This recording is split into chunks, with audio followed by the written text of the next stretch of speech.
బాగుందండి, బాగుంది. And I think puri గారి కంబ్యాక్ సినిమా అని చెప్పచ్చు. ఒక్క నిమిషం,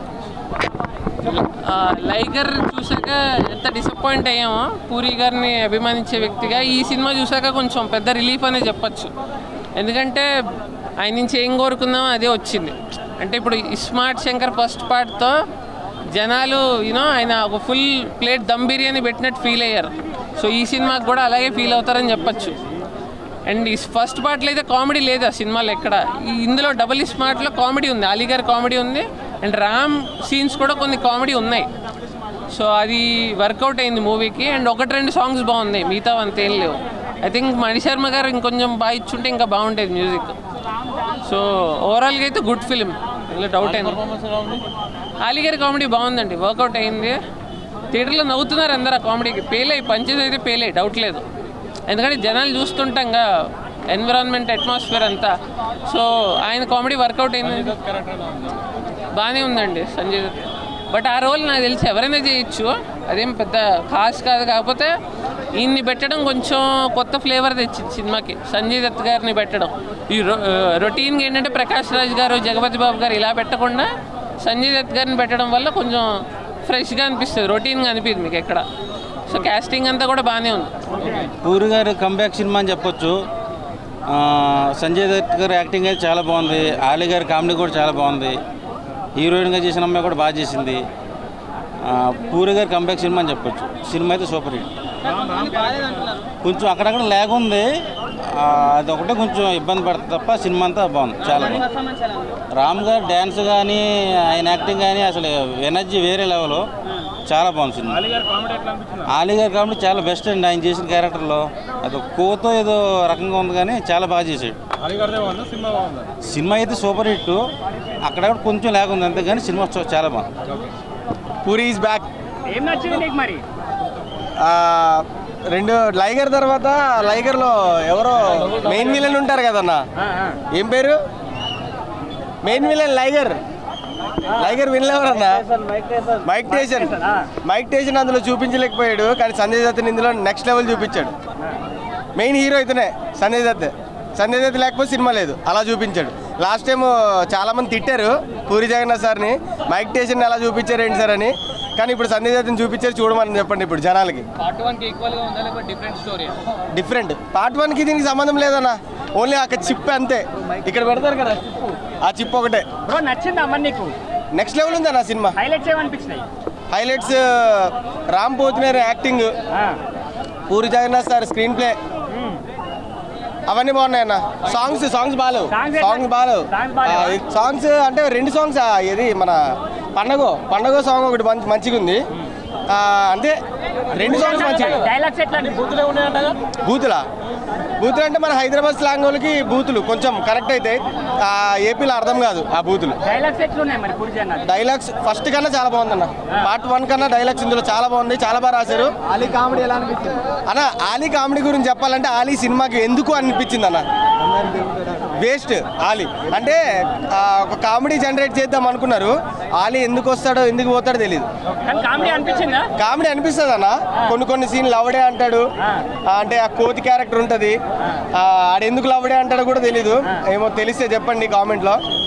అండ్ ఏంటంటే డబుల్ స్మార్ట్ సినిమా చూడడం జరిగింది. ఇస్మార్ట్ శంకర్ కంటే చాలా బాగుంది సినిమా. ఈ వారం రిలీజ్ అయిన 4 సినిమాల్లో ఇది బ్లాక్ బాస్టర్ అని చెప్పుకోవచ్చు, ఇది ఛాంపియన్ అని చెప్పుకోవచ్చు. 100 కోట్లు అయితే పక్కా పూరి జగన్నాథ్ గారి కంబ్యాక్ మూవీ ఇది.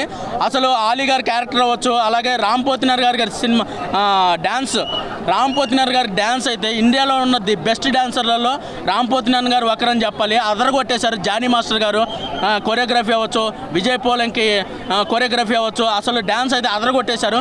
సినిమా స్టోరీ విషయానికి వస్తే సినిమా స్టోరీ అయితే అదిరిపోయింది. ఓన్లీ మెమరీ ట్రాన్స్ఫర్ అనే కాన్సెప్ట్ ఒక్కరు తీసుకొని ఇస్మార్ట్ శంకర్లో నుంచి కొత్త స్టోరీ రాసుకున్నారన్నమాట డబుల్ స్మార్ట్ కోసము. సంజయ్ దత్ గారి క్యారెక్టర్ అయితే అదిరిపోయింది. KGF 2 తర్వాత సంజయ్ దత్ గారి క్యారెక్టర్ అదిరిపోయింది. ఆలీ గారికి కంబ్యాక్ మూవీ, అందరికీ కంబ్యాక్ మూవీ బ్రో. ఇప్పుడు రామ్ పోతినేని గారికి కంబ్యాక్ మూవీ స్కంద తర్వాత, లైగర్ తర్వాత పూరి జగన్నాథ్ గారికి కంబ్యాక్ మూవీ, అలాగే చార్మి గారికి లైగర్ తర్వాత కంబ్యాక్ మూవీ, అలాగే ఆలీ గారికి ఈ మధ్యలో చిన్న చిన్న క్యారెక్టర్స్ పడుతున్నాయి కానీ ఇంత పెద్ద లెంతీ క్యారెక్టర్ ఆలీ గారికి పడలేదు. కానీ ఆలీ గారికి ఈ సినిమా కంబ్యాక్ మూవీ, అందరికీ కంబ్యాక్. పూరి జగన్నాథ్ గారికి లైగర్ తర్వాత కంబ్యాక్ మూవీ. 100 కోట్లు పక్క. ఈ వారం రిలీజ్ అయిన 4 సినిమాల్లో this is the champion movie, పెద్ద మూవీ. అలాగే వరల్డ్ వైడ్ పాన్ ఇండియా లెవెల్లో రిలీజ్ అవుతున్న మూవీ 100 కోట్లు పక్క. ఓన్లీ తెలుగు గురించి చెప్తున్నాను నేను, తెలుగు వర్షన్ గురించి 100 కోట్లు పక్కాగా కలెక్ట్ చేసిద్ది. ఎందుకంటే సాటర్డే సండే హాలిడేస్ ఉన్నాయి. అలాగే ఈరోజు మొత్తము ఇవన్నీ చాలా ప్లానింగ్గా అన్నీ చాలా బాగున్నాయి అనమాట. పర్ఫెక్ట్ ఎగ్జిక్యూట్ అయింది. ఈ వారం రిలీజ్ అయిన సినిమాలో ఇది ఛాంపియన్ 100 crores పక్క. పూరి జగన్నాథ్ గారు మీకు కంబ్యాక్ మూవీ. మీరు ఎవరేమన్నా కూడా మీరు ఎప్పటికీ ఛాంపియనే. ఒక పోకిరి అవ్వచ్చు, ఒక దేశముద్ర అవ్వచ్చు, ఒక చిరుత అవ్వచ్చు, ఒక ఇస్మార్ట్ శంకర్ అవ్వచ్చు, ఒక ఈడియట్ అవ్వచ్చు, బ్లాక్ బస్టర్ కొట్టేశారు. No doubt. ఆయన డబల్ స్మార్ట్ సినిమా చూసిన. డబల్ స్మార్ట్ అయితే నాకు చాలా అంటే చాలా బాగా నచ్చింది. నిజంగా ఫస్ట్ నచ్చింది ఏంటంటే రామన్న యాక్టింగ్ అయితే వేరే లెవెల్ ఉన్నాయి. తన డైలాగ్ డెలివరీ కానీ, తన మాటలు కానీ, తన స్లాంగ్ కానీ, తన డ్యాన్స్ స్టెప్పులు కానీ, తన ఫైటింగ్స్ కానీ మామూలుగా లేదు. నెక్స్ట్ ముఖ్యంగా చెప్పుకోవాలంటే కామెడీ రోల్ అన్న మన కామెడీ అని ఆలీ గారు, అంటే బోకా అనుకుంటా క్యారెక్టర్ పేరు, కానీ బొక్కలా ఉందని మాత్రం నేను చెప్పాను. ఎందుకంటే ఆ కామెడీ టైమింగ్ కానీ మొత్తం వేరే లెవెల్ ఉంది. అంటే తను మాట్లాడే భాష మన ఎవరికి అర్థం కాదు, అలా ఉంది. కామెడీ కూడా చాలా అంటే చాలా బాగుంది. నెక్స్ట్ పూరి గారి గురించి చెప్పాలి. సార్ మీరు గ్రేట్ సార్. ఎందుకంటే లైగర్ తర్వాత ఎక్కడికో వెళ్ళిపోయారు, కానీ కంబ్యాక్ రావాలని చెప్పి చాలా గట్టి కోరుకున్నా. కానీ ఇలాంటి కంబ్యాక్ ఇస్తారని మాత్రం నేను అసలు ఊహించాలి. ఏంటి సార్ ఇలా మామూలుగా లేదు. స్టోరీ కూడా చాలా డిఫరెంట్గా ఉంది, చాలా కొత్తగా ఉంది. అంటే ఆ మైండ్ బ్రెయిన్ దొబ్బింది అంటారు హీరోకి దొబ్బిందా మనకు దొబ్బిందా నాకైతే అర్థం కాలేదు. ఎందుకంటే అంత బాగుంది స్టోరీ కూడా. సాంగ్స్ అంటారా, సాంగ్స్ అయితే వేరే లెవెల్ అని. ఆ స్టెప్ మార్ కానీ, ఆ మార్ముంతా చోట్ చింత కానీ ఇదంతా వేరే లెవెల్ ఉంటాయి. ఇంకోటి హీరోయిన్ కావ్య తర్వాత ముద్దు సీన్లు ఉంటాయి చూడండి, మామూలు ముద్దు సీన్లు కాదు భయ్య. అంటే ఉమెన్కి రెస్పెక్ట్ ఎలా ఇవ్వాలి అని చెప్పి ఈ సినిమాతో నేర్చుకున్నాను నేనైతే. సినిమా అయితే వేరే లెవెల్ ఉంది. చెప్తున్నా కదా, డబల్ స్మార్ట్ సినిమా మీరు చూడండి, మీ అందరికి చాలా బాగా నచ్చుతుంది. ఇస్మార్ట్ శేఖర్ ఇప్పుడే చూసి వచ్చిన. కథ ప్రకారంగా స్క్రీన్ ప్లే ప్రకారంగా బాగుంది. బట్ ఇస్మార్ట్ శంకర్ అనే ఫస్ట్ నుంచి చూసిన. బట్ డబల్ ఇస్మార్ట్ శేఖర్ నా ఒపీనియన్ ఏంటంటే ఇస్మార్ట్ శంకర్ కొంచెం బాగా అనిపిస్తుంది. కానీ డబల్ ఇస్మార్ట్ శంకర్ ఇంకా ఎక్కువ అంటే బెటర్గా ఉంటుంది అనుకున్నా. But average. బట్ నా ఒపీనియన్ అయితే బాగుంది, హిట్ అవుతుందని నేను మనస్ఫూర్తిగా అనుకుంటున్నా. ఆలీ సార్ క్యారెక్టర్ అయితే బాగుంది. తర్వాత మన రామ్ బాగా చేసిండు యాక్టింగ్ కానీ డబల్ ఇస్మార్ట్ శంకర్. తర్వాత నేను అంటే నేను చెప్పాల్సింది ఏంటంటే బేసిక్గా ఇది చెప్పవచ్చు చెప్పకపోవచ్చు. బట్ నేనేమనుకుంటున్నా అంటే ప్రతి ఒక్కరూ సినిమా చూసి రివ్యూ ఇస్తుంటారు, అంతా చేస్తుంటారు. బట్ నేనేం చెప్పాలనుకుంటున్నా అంటే సినిమా చూసేటప్పుడు చాలామంది సమ్ సీన్స్ ఉంటాయి, సమ్ సీన్స్ కానీ సమ్ ఎక్స్పెక్టేషన్ అండ్ క్యారెక్టరైజేషన్స్ ఏమన్నా ఉంటే అవి ఏం చేస్తున్నా అంటే సెల్లులో తీసి వీడియోలు పోస్ట్ చేస్తున్నాం. దాన్ని బట్టి నిజంగా లైగర్ తర్వాత ఓడిపోయాడు అన్నారు, కానీ ఈ సినిమాతో లేచాడు. ఎందుకంటే సినిమా అయితే చాలా అంటే చాలా పాటలు అక్కడక్కడైతే కొద్దిగా అనిపించచ్చు, కానీ సినిమా అయితే మాత్రం కంటెంట్ కానీ ఏదైనా సరే సూపర్గా ఉన్నాయి. ఎందుకంటే అక్కడ ఆలీ కామెడీ కానీ ఏదైనా సరే చూస్తుంటే బూస్ బంప్స్ అయితే వచ్చేసి సినిమా మొత్తం కూర్చొని చూస్తుంటే అబ్బా భలే తీశాడు. కానీ రామ్కి మరో హిట్ అని నేను అనుకుంటున్నాను. ఎందుకంటే ఇందులో 99%కి 100%కి 99% ఇతర 1%. ఎందుకంటే ఇందులో అది ఉంది ఏదైతే అనుకున్నామో అదే ఉంది. ఒకసారి మీరు సినిమా చూడండి, సినిమా అయితే చాలా బాగుంది. అదే ఉంది ఒకసారి సినిమా అయితే చూడండి ఖచ్చితంగా. అయితే సినిమా మాత్రం హైలైట్ అయితే ఇచ్చి పాడేశాడు. చాలా అంటే చాలా ఉంది. ఆలీ కామెడీ కానీ అయ్యి బాబోయ్ వేరే లెవెల్. హీరోయిన్ మాత్రం అయ్యి బాబోయ్ ఒక్కొక్క సాంగ్కి ఒక్కొక్క మ్యూజియంకి ఒక్కొక్క దానికి హీరోయిన్ మాత్రం అయితే హైలైట్ చూపించాడు. హీరోయిన్ యాక్టింగ్ అయితే సూపర్. గెటప్ సీన్ అన్న అయితే మాత్రం అక్కడక్కడ కనిపించాడు, కానీ ఉన్నాడు సినిమా అంతా, కానీ అన్నికి మంచి కంటెంట్ అయితే ఇవ్వలేదు. కానీ సినిమా అయితే చాలా అంటే చాలా బాగుంది. మళ్ళీ అందరికీ ఒక చెప్తున్నాను, ప్రతి ఒక్కరు వెళ్ళి డబుల్ స్మార్ట్ శంకర్ సినిమా చూడాలి. మాతాకి జై, బోలో భారత్ మాతాకి, I love you my India. ఇది మనం మరవద్దు, ఇది కంపల్సరీ, ఇది ఇంపార్టెంట్ కాబట్టి నేను చూపిస్తున్నా. సినిమా మనం ఎలా కూడా ఏమని చూస్తాం, మన భారతదేశం మరవద్దు, అందుకే చూపిస్తున్నా. I love you my India. అన్న ముందుగా చెప్పాలంటే డబుల్ స్మార్ట్ శంకర్ అన్న ఫస్ట్ సినిమా స్మార్ట్ శంకర్ ఎట్లా ఇట్టు కొట్టిండో, పూరి జగన్నాథ్ గారు మళ్ళీ డబుల్ స్మార్ట్ తోటి కంబ్యాక్ అని వచ్చాను. చాలా మంది అనుకోరు పూరి జగన్నాథ్ లైగర్ నుంచి అరే పోయిండు అనుకోరు, కానీ మళ్ళీ కష్టపడి మళ్ళీ మన తెలుగు సినిమా బ్లాక్ బస్టర్ కొట్టాలి, మన తెలుగు సినిమా మన హాలీవుడ్లో మళ్ళీ బ్లాక్ బస్టర్ కొట్టాలని కొట్టి చూపించిండు. అది డబుల్ స్మార్ట్ శంకర్ తోటి సినిమా ఇట్టు చూపించిండు. అంటే ఫస్ట్ హాఫ్ అంటే సినిమా హీరోయిన్ క్యారెక్టర్ మాత్రం ఇచ్చి పడేసిందన్న. మేము చెప్పాలంటే అలీ గారి కామెడీ అసలు ఇంతవరకు మనం అలీ గారిని ఇంతవరకు ఎప్పుడు చూడలేము. అట్లా కొత్తగా ఒక డిఫరెంట్గా చూసినాం, అలీ గారిని కొత్త రకంగా చూసినాం. ఇలా main Mani Sharma music director, ముందుగా హ్యాట్స్ ఆఫ్ చెప్పాలి. మణి శర్మ, రామ్, పూరి జగన్నాథ్ వీళ్ళు ముగ్గురుతో అంటే మెయిన్ మ్యూజిక్ తోటి మెయిన్ సినిమా మొత్తం ఊపొచ్చింది. చాలా బాగా కొట్టింది మణి శర్మ గారు, హ్యాట్స్ ఆఫ్ చెప్పాలి. తర్వాత వచ్చి క్లైమాక్స్ సంజయ్ దత్ గారు, అంటే ప్రతి సీను ఆ ఎమోషన్స్ కానీ ఫైట్ సీన్స్ కానీ ప్రతి సీన్ ఎంజాయ్ చేస్తాం. సంజయ్ దత్ గారు యాక్టింగ్ కూడా చాలా బాగుంది. ఈ 15 August cinema block buster movie అని చెప్పొచ్చు. సినిమా మాత్రం పెద్ద బ్లాక్ బస్టర్ మూవీ, రామ్ గారి కెరియర్లో పెద్ద మూవీ. ఇంకోటి తెలుసా, పోకిరి మనం ఎంత ఎంజాయ్ చేస్తామో మళ్ళీ ఇది ఆ సినిమా ఎంత ఎంజాయ్ చేస్తాము. ఇంకోటి తెలుసా, మళ్ళీ మనం ఒక సెకండ్ పార్ట్ చూసినాక సులభుద్ది మళ్ళీ ఇప్పుడు థర్డ్ పార్ట్ కోసం చూడాలి అనిపిస్తుంది. సినిమా మాత్రం బ్లాక్ బస్టర్. బోలో భారత్ మాతాకి జై, బోలో భారత్ మాతాకి జై, జై డబుల్ స్మార్ట్ శంకర్. సినిమా మాత్రం ధమాక్లో ధమాక్ ఉంటుంది, సినిమాలో గడ్డపార ఉంటుంది. నూకిండు పూరి జగన్నాథ్ గడ్డపార, అయ్యో మామూలుగా మింగలే. సంజయ్ దత్ అసలు వేరే లెవెల్. సంజయ్ దత్ వల్ల రామ్కి అసలు వేరే లెవెల్ వైబ్ వస్తుంది. ఇద్దరు కాంబినేషన్ ఉంటుంది. తల్లి తోడు బోనాల పండగకి కోళ్ళు ఎట్లా దిగినాయి అట్లా దిగుతాయి. బాగుంది సినిమా అయితే. సాంగ్స్ అయితే వరస్ట్. చెప్పాలంటే వాళ్ళ ఫ్యాన్స్ అట్ అయినా పర్లేదు, ఎందుకంటే నేను ఉన్నది చెప్తాను. ఎందుకంటే టికెట్ కొన్నాం, ఒకటికి కొనలే కదా, పైసలు ఇచ్చి కొన్నాం కదా, మళ్ళీ న్యాయంగా చెప్పాలి కదా, ఉన్నది చెప్పాలి కదా. జెన్యూన్ రివ్యూ చేయాలంటే సాంగ్స్ మాత్రం వరస్ట్. అమ్మతోడు అసలు ఆ మ్యూజిక్ డైరెక్టర్ ఎవరో కానీ మనలాంటి చిన్న కళాకారులకు ఇస్తే అయినా అసలు వేరే లెవెల్లో దింపుతారు. సాంగ్స్ అయితే వరస్ట్. హీరోయిన్ని కూడా ఎందుకు పెట్టిండేమో కానీ పైసలు బొక్క, కోట్లు ఇచ్చి బొక్క.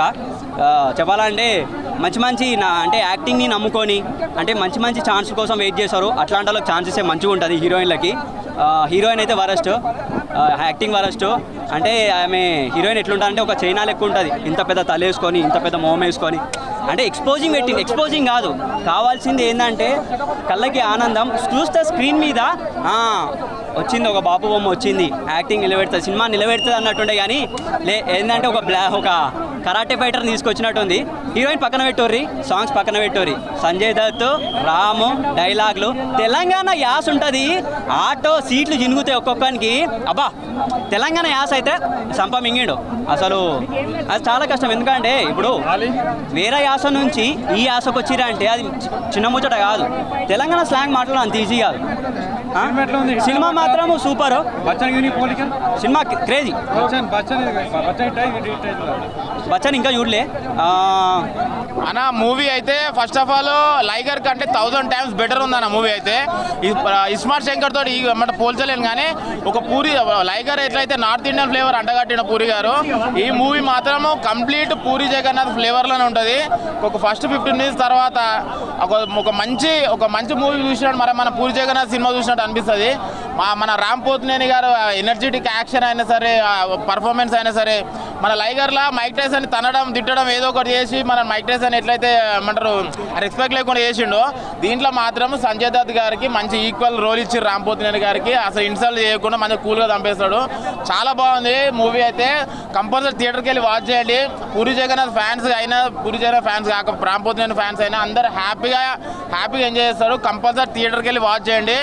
మన విశ్వరూపం, మన మణి శర్మ గారు విశ్వరూపం చూస్తారు దీంట్లో. ఆయన 100% ఇస్తారు అన్ని ఫిలిమ్స్కి. దీంట్లో 1000 times బెటర్ ఇచ్చిన మ్యూజిక్, బ్యాక్గ్రౌండ్ స్కోర్ అయినా పూరి జగన్నాథ్ ఫ్లేవర్ ఎక్కడ మిస్ కాదు. కంపల్సరీ థియేటర్కి వెళ్ళి వాచ్ చేయండి. Thank you. డబుల్ స్మార్ట్ చూసానండి. ఓకే, సినిమా అయితే యావరేజ్, సినిమా అయితే యావరేజ్గానే ఉందండి. సో ఒక కంబ్యాక్ అని చెప్పొచ్చు లైగర్ తర్వాత. కాకపోతే మరి ఇస్మార్ట్ శంకర్ అంత క్రేజ్ ఉందా అంటే అంత లేదు. అది అలీ గారి కామెడీ అసలు లాగ్ అండి. అది మొత్తం అది ఒక 15 minutes తీసేసిండొచ్చు. అది మొత్తం బోర్ కొట్టింది ఆ సీన్లని. ఎందుకు వస్తారో తెలియదు. అది కూడా కామెడీ ఏదైనా మంచి కామెడీ పెట్టింటే సరిపోయిండేది, కానీ పూరి గారి మార్క్ అనేది మిస్ అయింది సినిమాలో. ఆయన డైలాగ్స్ అవన్నీ ఏదైతే ఎక్స్పెక్ట్ చేసి వెళ్తామో అవన్నీ దొరకలేదు. అండ్ రామ్ గారి యాక్టింగ్ అండ్ డాన్స్ అయితే ఇంకా చెప్పనవసరం లేదు. అండ్ సంజయ్ దత్ గారి క్యారెక్టర్ కూడా చాలా బాగా ఇచ్చారు ఈసారి. ఫుల్ లెంత్ క్యారెక్టర్ ఇచ్చారు ఆయనకు కూడా. అండ్ వాళ్ళిద్దరు సీన్స్ కూడా బాగానే ఉన్నాయి. సినిమా చాలా బాగుందండి. ఫస్ట్ ఆఫ్ ఆల్ అందరికీ హ్యాపీ ఇండిపెండెన్స్ డే.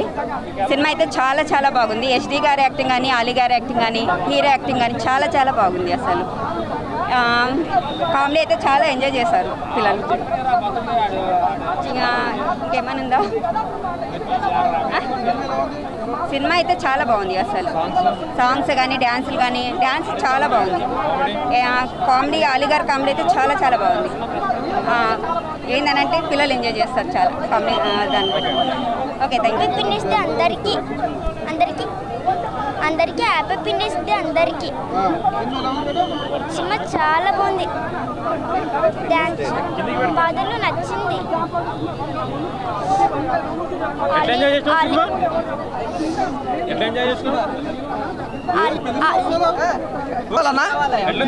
ఎవరి గురించి? రామన్న గురించా? రామన్న గురించి చెప్పేది ఏముంది, మామూలుగా చెప్తా ఒకటే మిసం. రామన్న ఎనర్జీ లెవెల్ తగ్గలేదు, డ్యాన్స్ తగ్గలేదు, గ్లామర్ తగ్గలేదు, ఎవ్రీథింగ్ చాలా బాగుంది. సినిమా గురించి చెప్పుకుంటే స్టోరీ పరంగా కొద్దిగా డల్ అనిపించింది, కానీ ఎవ్రీథింగ్ చాలా బాగుంది. పూరి జగన్నాథ్ గారు లైగర్ సినిమాతో ఫ్లాప్ కొట్టారు. ఈ సినిమాతో అన్న గట్టి ఇట్టిస్తారు, ఎనర్జీ లెవెల్స్ బాగుంటాయి అనుకున్నా, కానీ కొద్దిగా స్టోరీ పరంగా అయితే కొద్దిగా లాగ్ అనిపించింది. అలీ గారి కామెడీ కూడా అంత వర్కౌట్ అయితే నాకైతే ఎక్కడే అనిపించలేదు. మెయిన్ అయితే రాము అన్న గురించి అయితే సినిమా చూడొచ్చు. సాంగ్స్ కూడా అంతగా లేదు, అయిపోయినా అంటే 1-2 సార్లు చూడాల్సిన అంతగా లేవు సాంగ్స్ కూడా. ఇక విలన్ గురించి చెప్పాలంటే విలన్ లెవెల్ అయితే వేరే లెవెల్, ఎనర్జీ లెవెల్స్ కానీ, ఆ ఫైట్స్ కానీ అవి బాగున్నాయి. ప్రొడక్షన్ వాల్స్ అయితే చాలా బాగున్నాయి. బ్యాక్గ్రౌండ్ మ్యూజిక్ ఆర్ఆర్ మాత్రం అంటే అంతగా హైప్ అనేది తీసుకురాలేదు ఈ సినిమా మాత్రం. పూరి జగన్నాథ్ నిజంగా చెప్తున్నా, పూరి జగన్నాథ్ గారు ఇలాంటి సినిమా తీసారన్న ఒక ఇంటెన్షన్ అయితే ఉంది ప్రతి ఒక్కరిలో. అంటే ఆ పూరి జగన్నాథ్ అంటే ఒక బ్రాండ్ అనిపిస్తుంది. లాస్ట్ టైం లైగర్ కూడా అందరినీ డిసప్పాయింట్ చేసింది. ఈ సినిమా కూడా మామూలుగానే ఉంది, కానీ అంటే రాము అన్న సినిమా కాబట్టి ఖచ్చితంగా చూడవచ్చు. ఇదేంటంటే సేమ్ ఇందులో సేమ్ కాపీ కొట్టడం, ఆ చిప్పు గురించి చెప్పడం, మైండ్ గురించి అది అనేది ఎక్కువ అయిపోయింది. మదర్ సెంటిమెంట్ కూడా చాలా అంటే అంత వర్తబుల్ కాలేదు అనుకుంటాం. మదర్ సెంటిమెంట్ కూడా చూసేందుకు సెంటిమెంట్ అంత వర్కౌట్ కాలేదు. అలీ గారి కామెడీ చాలా డిసప్పాయింట్ అయింది. అలీ గారు అంతగానో కామెడీ అంది లేకపోయారు. ఓవరాల్గా అయితే చూడొచ్చు, పర్లేదు సినిమా అయితే.